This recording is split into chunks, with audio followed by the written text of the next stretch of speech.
Hello বন্ধুরা, কেমন আছো? আশা করি তোমরা ভালো আছো। আজকে তোমাদেরকে একটা ভয়ঙ্কর মাথাহীন লাশের গল্প শোনাবো। গল্পটা শুরু করছি, শোনো তাহলে। রাত হলেই শ্যামপুর গ্রামে শুনশান নীরবতা নেমে আসে।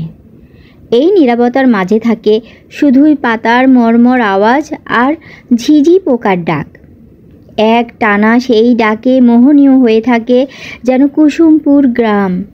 শুনশান নীরবতার এই গ্রাম আজও রাতে নেমে এসেছে ভয়ঙ্কর চুপচাপ নীরবতা। কিন্তু প্রতিদিনের মতো চুপচাপ নেই কেউ। খেয়ে ঘুমিয়ে পড়তো যে কৃষক, সেও এসে ভিড় করেছে কলোনির শাখা নদী শুলিনার তীরে। ব্যাপার কিছুই না, সেখানে ভেসে উঠেছে এক মহিলার লাশ। সবাই যে যার মতো বলাবলি করছে, চিনতে চেষ্টা করছে লাশটাকে, কিন্তু কেউই চিনতে পারছে না। কারণ কেউ এই মহিলাকে খুন করে মাথাটা কেটে ফেলেছে। এখন চারদিকে লোক পাঠানো হয়েছে মাথা খোঁজার।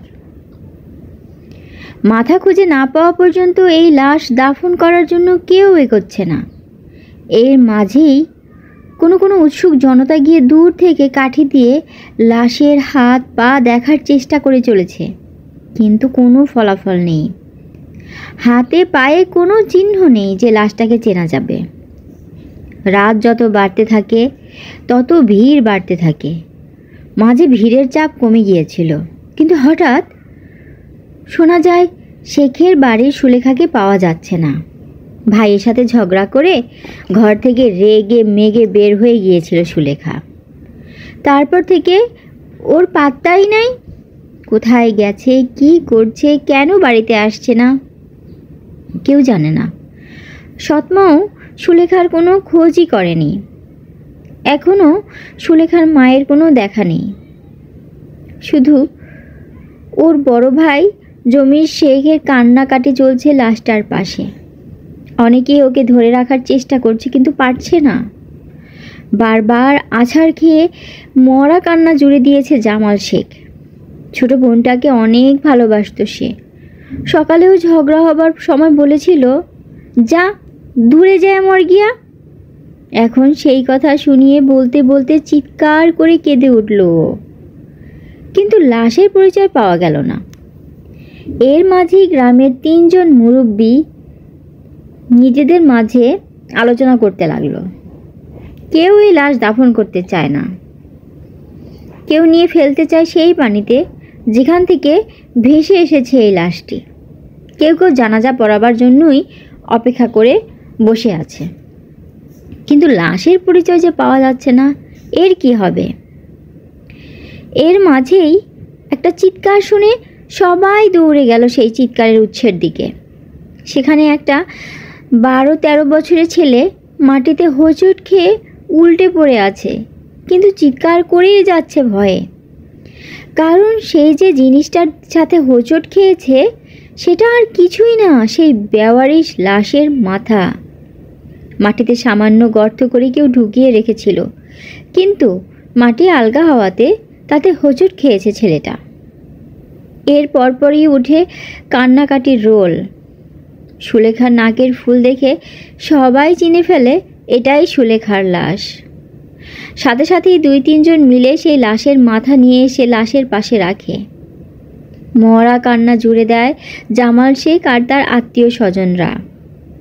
গ্রামের মাতব্বরদের মাঝে 2-3 জন এই লাশের জানাজা করে দাফন করতে চায় না। 4-5 জন তাদের সাথে কোরআন হাদিস নিয়ে বিতর্কে জড়িয়ে পড়ে।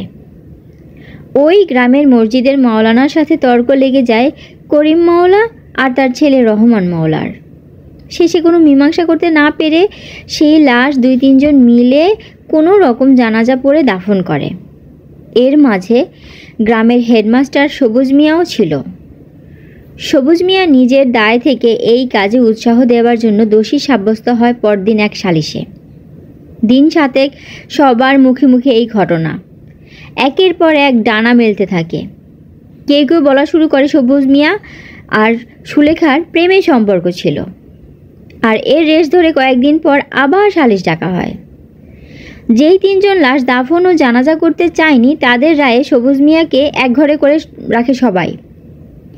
আসলে ওই তিনজন খুব ক্ষমতাশালী বলে কেউ ওদের মুখে মুখে তর্ক করতে চায়নি। তাদের মাঝে রহমান মওলা পরের মাসে চেয়ারম্যান পদে ভোটে দাঁড়াচ্ছে, তাই তার সাথে কেউ কথা কাটাকাটি করতে রাজি না।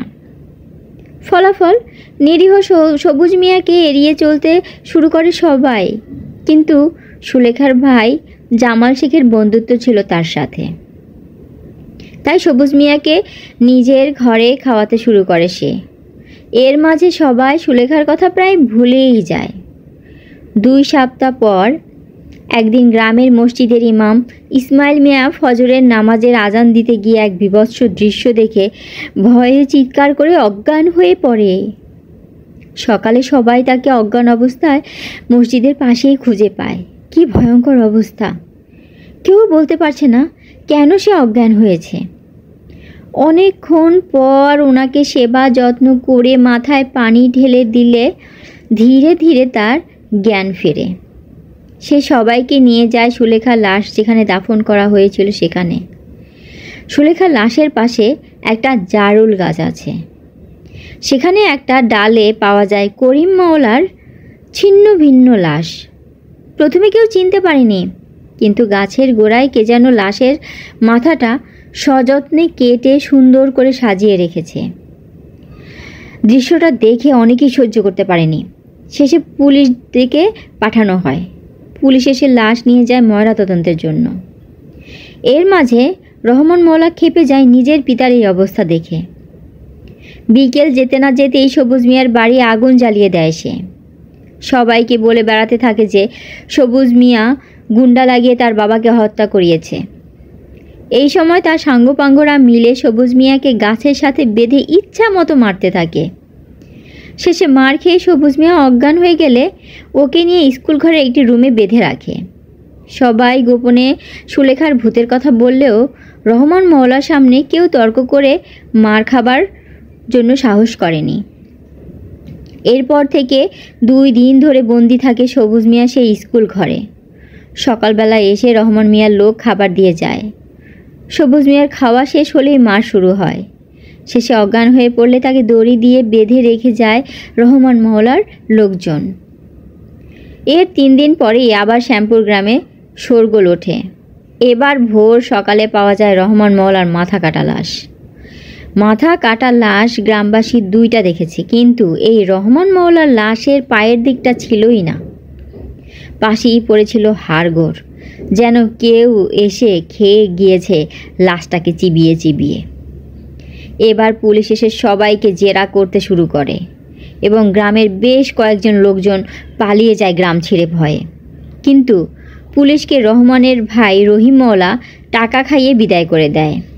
গ্রামবাসী স্বস্তি পেলেও ভয়ে বাড়ি থেকে দিনের বেলাও লোকজন বের হওয়া বন্ধ করে দেয়। সবুজ মিয়াকে নির্যাতন বন্ধ করা হয়, কিন্তু তাকে বন্দি করেই রাখা হয় সেই স্কুল ঘরে। এর 7 দিন পরেই পরপর 2 জন লোকের লাশ পাওয়া যায় মাথা কাটা অবস্থায়। এই 2 জন হলো গ্রামের সেই 2 মুরব্বী যারা সুলেখার লাশ দাফনে বাধা দিয়েছিল, যারা সুলেখার জানাজা পড়তেই চায়নি। গ্রামবাসী এরপর প্রায় চুপচাপ হয়ে যায়। যারা সেই রাতে মুরব্বীদের সাথে গলা মিলিয়েছিল তারা দূরের গ্রামে পালিয়ে যায়। এর মাঝে পুলিশ এসে 2 বার সবাইকে জিজ্ঞাসাবাদ করে যায়, কিন্তু কে যে খুন করেছে খুনি ধরাই পড়ে না। এর ঠিক 2 দিন পরে অমাবস্যার রাতে রহিম মওলা শুয়ে আছে ওর ঘরের খাটে। এই কয়েকদিনের মাঝেই সে নিজের প্রতিপত্তি প্রকাশ এলাকাতে টহল দিতে শুরু করেছে। মোটরসাইকেল নিয়ে এলাকার চ্যাংড়া ছেলেপেলেদের সাথে ঘুরে ঘুরে নিজেকে বাপ ভাইয়ের যোগ্য উত্তরসূরি হিসেবে জানান দিয়েছে। সারা দিন ঘোরাঘুরি করে অনেক বেশি ক্লান্ত ছিল রহিম মওলা। পাশের মকবুলপুরার একটা খাসি জবাই করে খেয়ে দিয়ে শান্তির একটা ঘুম দিয়েছে সে। প্রতিদিনের চেয়ে এই অমাবস্যার রাত ছিল বেশ শুনশান আর একদম গভীর ঘন কালো অন্ধকার। রহিম মওলা গভীর ঘুমে। এমন সময় দরজায় টোকা পড়ে। গুনে গুনে 3টা টোকার শব্দ হয়, আর তাতেই রহিম মওলা জেগে ওঠে। কিন্তু দরজা খুলে হতভম্ব হয়ে পড়ে সে। দেখে তার সামনে দাঁড়িয়ে ছিল একটা লাশ। দেখেই ভয়ে হতভম্ব হয়ে যায় রহিম। কিছু বুঝে ওঠার আগেই সেই লাশের ডান হাত তার মাথার উপর উঠে আসে এবং জ্ঞান হারায় রহিম মওলা। জ্ঞান ফিরেই একটা কুয়াশাচ্ছন্ন এলাকার আবিষ্কার করে রহিম মাওলা নিজেকে। চারদিকে ঘন কুয়াশার মাঝে কয়েকবার নিজের বন্ধুদের নাম ধরে ডাক দেয়, কিন্তু কেউ তার ডাকে সাড়া দেয় না। মনে করেছিল ওর সাঙ্গপাঙ্গদের কেউ হয়তো ওর সাথে ফাজলামি করছে। চিৎকার করে বিশ্রী গালাগাল দিল, কিন্তু কাজ হলো না। কিন্তু এরপরই চারদিকে চারটা কাফনে জড়ানো লাশের অস্তিত্ব অনুভব করে সে, এবং একটু পরেই চারদিক থেকে বেতের বাড়ি শুরু হয়ে যায় তার গায়ের উপর। প্রচণ্ড সেই মার খেয়ে অজ্ঞান হয়ে যায় প্রায় রহিম মাওলা। এমন সময় মার থেমে যায়। আস্তে আস্তে উঠে বসে সে। সামনে তাকিয়ে তার দৃষ্টি থেমে যায়। অবাক হয়ে তাকিয়ে থাকে রহিম, কারণ তার সামনে বসে আছে সুলেখা। দেখেই ভয়ে চিৎকার করতে ভুলে যায় সে। এমন সময় সুলেখা বলে ওঠে, কি রে, আমারে চিনতে পারছস? আমি সুলেখা। এই যে দেখ আমার মাথা এখন কাটা। বলেই নিজের মাথাটা দুই হাত দিয়ে এক টানে খুলে রহিম মাওলা সামনে ধরল। দেখে বমি করে দিল রহিম মাওলা। এত বিভৎস দৃশ্য। দুই হাত দিয়ে পেট চেপে এক প্রস্তাব বমি করে রহিম মাওলা বলল, কি ছাড়ি দিমু? সেদিন কি আমাক ছাড়িছিলি রে তোরা দুই ভাই? আমি কত করি কয়েছি আমাক ছাড়ি দে, তোরা আমার ছোট ভাই লাগোস, নিজের বোন মনে করি ছাড়ি দে। কই সেদিন তো ছাড়িস নাই, আমাকে দুইজন মিলে নষ্ট করলি। তারপর আমাকে যাতে কেউ চিনতে না পারে, তাই তুই মওলার বাচ্চা আমার মাথা কেটে ফেলে দিলি। আমার সবুজ মিয়াকে কত মারলি তোরা। কই সেদিন মনে ছিল না আমার কথা? বলেই নিজের মাথাটা আবার নিজের শরীরে ঘাড়ের উপরে জোড়া লাগায় সুলেখা। এবার কেঁদেই ফেলল রহিম। বলল, আফা ভুল হয়ে গেছে আফা, তুমি আমারে এবারের মতো মাফ করি দাও আফা। আমি কইতাছি আমি এর প্রায়শ্চিত্ত করি ছাড়ুম। এবার খিলখিল করে হেসে ওঠে সুলেখা। সেই হাসি শুনে কাঁপতে শুরু করে দিল রহিম মাওলা। আস্তে আস্তে সামনে এগিয়ে আসছে সুলেখা। সামনে ভয়ার্ত রহিম মাওলা। তারপর রহিমের ধরে এক টানে ছিঁড়ে ফেলল তার মাথাটা। গল গল করে রক্ত পড়ছিল সেই কাটা মাথা থেকে। মাথাটা হাতে নিয়ে গা হিম করা একটা চিৎকার দিয়ে কেঁদে উঠল সুলেখা। এই ঘটনার কিছুক্ষণ পর নিজের চোখে মুখে জলের ঝাপটা খেয়ে জেগে উঠল সবুজ মিয়া। সপ্তাহখানিক ধরে এইভাবেই তার ঘুম ভাঙে। মওলাদের কেউ একজন তার চোখে মুখে পানি ঢেলে দেয়, তারপর খাবার খেতে দেয়। তার কিছু খেলে কিছু খায়, কিছু খায় না। তারপর শুরু হয় মার। আজকেও তাই জেগে ও চোখ বন্ধ করে রেখেছিল সে, কিন্তু মাথায় একটা কোমল স্পর্শ পেয়ে চোখ মেলে দেখে তার সামনে দাঁড়িয়ে আছে সুলেখা। আস্তে আস্তে উঠে বসল সবুজ। শরীরে এতদিন না খাওয়ার ফলে শক্তি নেই, আর প্রচণ্ড মারধর তো ছিলই, কিন্তু কেন যেন নিজের চোখকে খুব বিশ্বাস করতে ইচ্ছে করছে তার। সে বলল, সুলেখা তুই? আমি মইরা গেছিলাম, আজকে আমার মুক্তি হইছে, তাই শেষবার তোমারে দেখতে আইলাম। বলেই কেঁদে ফেলল সুলেখা। আমার বিশ্বাস হচ্ছে না রে, তুই কেমনে মরলি রে? চোখ বড় বড় করে বলল সবুজ মিয়া। এত শুনে কোনো লাভ নাই মাস্টার, তুমি আস্তে আস্তে ওঠো। নাও, আমি তোমারে শেষবারের মতো খাওয়াই দিতেছি 2টা ভাত। বলে পাশে রাখা থালা থেকে ভাত খাইয়ে দিয়ে সুলেখা সবুজকে। সবুজ নিজের চোখে বিশ্বাস করতে পারে না। কোনো কিছুর সাথে কোনো কিছু মেলাতে মেলাতে ক্লান্ত হয়ে শেষে ভাত খেতে শুরু করলো মন্ত্রমুগ্ধের মতো। খাওয়া শেষে সুলেখা বলল, আমি যাই মাস্টার, তুমি কয়দিন পর সুন্দর দেখে একটা নিকা কইরো, আমাকে ভুলে যাইও মাস্টার। বলেই পা বাড়ালো সুলেখা। এতক্ষণ ঘোরের মধ্যে থাকলেও এখন জ্ঞান ফিরে আসে সবুজ মিয়ার। দৌড় দেয় দরজার দিকে। দরজা খোলাই ছিল। খুলে দেখে ভোর হয়ে গিয়েছে, সূর্য প্রায় উঠে গিয়েছে, আর সেই সূর্যের দিকে আস্তে আস্তে এগিয়ে চলেছে সুলেখা। কিন্তু সবুজ আর দৌড়ায়নি সুলেখার পিছন পিছন, কারণ সুলেখা এগিয়ে চলছিল তার শেষ ঠিকানা, সেই কবরের দিকে। এই হচ্ছে আজকের গল্প।